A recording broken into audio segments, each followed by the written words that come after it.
When Modern Warfare Zombies first released, we were able to rank up and level our weapons up really rapidly at the EXFILs. They were throwing like 60 to 70 zombies at us at a time over and over again. They greatly nerfed that, where it takes a longer time to call in the EXFILs, and they lowered the amount of zombies that we get. But there is one EXFIL that they have not patched, and it produces a massive amount of zombies, and you can level up like we could before the patch. And shout out to David, he messaged me about this and said that this was his strategy, so I went in and checked it out, and yeah, it is incredible. And you can also use the tombstone money duplication glitch with this. That way you have a ton of money as soon as you get into the game. You can grab your perks, get your gear, and get right to ranking up and leveling up and use the full game time. And then you can tombstone out, save your money, come back in, you'll have your money there again, and you can repeat the process. For me, I was working on this revolver here to level it up because this is supposed to be one of the best weapons in the game against abominations and like that Stormcaller. That guy's the strongest boss in the game. And this thing absolutely melts him, and I went from level 7 to 18 in one match. So I've almost got this completely leveled up.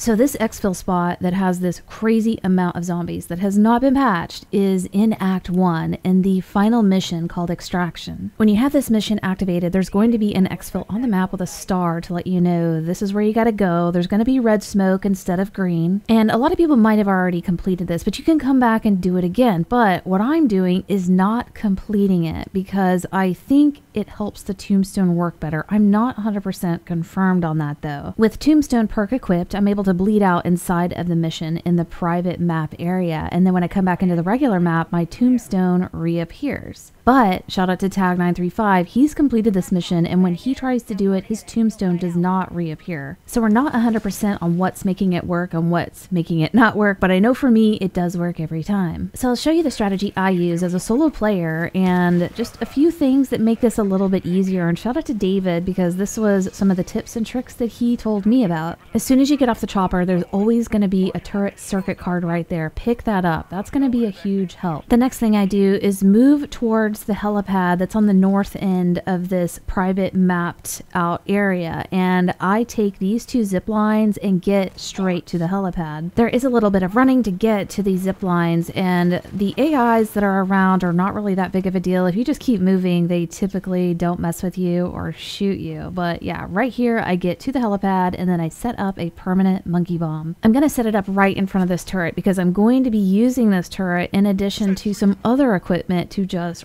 rapidly kill these zombies. Just place the sentry gun as close as you can to that edge there, jump on top, and then make sure you have a monkey bomb, throw it on top of it, then count to about 6 to 7 seconds and then remove the sentry gun. If done correctly, then the monkey bomb will just drop to the ground and then will explode, but he'll still be there and attract zombies. And it will attract zombies for the entire match. Then I go back and do the very first objective in the mission to the comms tower. Activate this laptop here, and then you can run back towards the helipad. I like to put the monkey bomb down first because that helipad can get crazy, and I don't want anything active while I'm trying to set it up. Now I go back towards the helipad, and there's going to be an office that Dr. Jansen is in, and you just walk up to the window, and it will trigger a countdown. This is the office right here, and while this countdown is going, you can go and pick up some turret circuits that are always in the same spawn points. There's one right here inside this shed building. Then there's another spawn point always across from her office on these barrels right here behind this fence. Then there's another one inside her office, but you have to wait for that file deletion progress to complete, and she'll come out and then you can pick it up. Right after that file deletion progress completes, you have to escort her up to the helipad, and along that path you can pick up more turret circuits. I believe you can find around 8 every game, and that is 16 minutes of non-stop turret killing, and this thing is crazy strong and really fast. Once Dr. Jansen makes it up to the helipad, a helicopter is going to come in that you're supposed to exfil on, but you don't need to get on it. What you can do now is activate this turret and start killing and ranking up. This is where I turn on a double weapon XP token and then put 4 circuits in the turret. This is going to be a full 8 minutes of this thing going off and killing. It's 2 minutes per circuit. Just hold out the weapon you want to level up, and this thing will just get cranking. Also, multiple people can put circuits into this turret, but the first person that put one in is the only one that's going to get the XP. So if you're playing with multiple people and they also have circuits, then you guys definitely need to take turns. But this is a great spot. You have no dogs, you have no boss zombies, no manglers, no mimics, and no AI come up here to mess with you. This spot is so good that you can go AFK, but it's not recommended because every time I've done it, I've gotten kicked from the game, so you need to keep moving, I think. But while this turret is going off and killing zombies, you can go scout out more circuits around the map and then also get to the buy station and buy more sentry guns for when this turret runs out. In addition to the circuits you can pick up that always spawn in the same spot, I also check those dark ether crystal boxes. Those typically have them as well. Right here I'm going to a buy station to get more sentry guns and make sure you have monkey bombs to throw because these buy stations can get swarmed. So just throw down a monkey, grab some more sentry guns, and head back to the helipad. I normally place like 4 or 5 sentry guns and then let those kill, and then I'll run back to the buy station and just keep buying them and replenishing them. And obviously make sure you're holding out the weapon that you want to get ranked up, because as those sentry guns are killing, that gun is ranking up even if you're running around the map. After the timer runs out, the storm will start to come in and it gives you 15 minutes, and you actually have some time into that countdown to keep ranking up and killing zombies. I make sure I have plenty of time to get downed and find an enemy that will down me, and I use these AIs right here, and also make sure you have tombstone before you do this, but just completely bleed out and it will say that you failed the mission and it will take you back to the main menu. One thing I noticed with this is that I brought in my insured weapon that I wanted to rank up, and when I went back to the main menu, it was still unlocked. It didn't lock it for me and make me wait an hour to use it again. I don't know if this is going to be consistent and work for everyone, but it is currently working for me. So you died with tombstone in a private part of the map that was inside that mission, and what happens is when you go back into the regular map, they put your tombstone in the cemetery in Orlov military base, which is absolutely hilarious. It will always be here, and you can just pick it up, collect all your money, and then find the EXFIL on the map, go in and repeat the process. So yeah, I've got all my money back. I can go get my perks, get my gear, and just get back in there. Again, this may not work with the tombstone with people that have completed the mission. I'm not 100% on that, but if that's the case, you can always find someone that doesn't have it completed and they can tombstone, keep the money, and keep replenishing you guys. But I hope this helped you guys out, and hopefully they won't patch this, and if they do, hopefully they don't do it anytime soon, and we'll see you guys next video.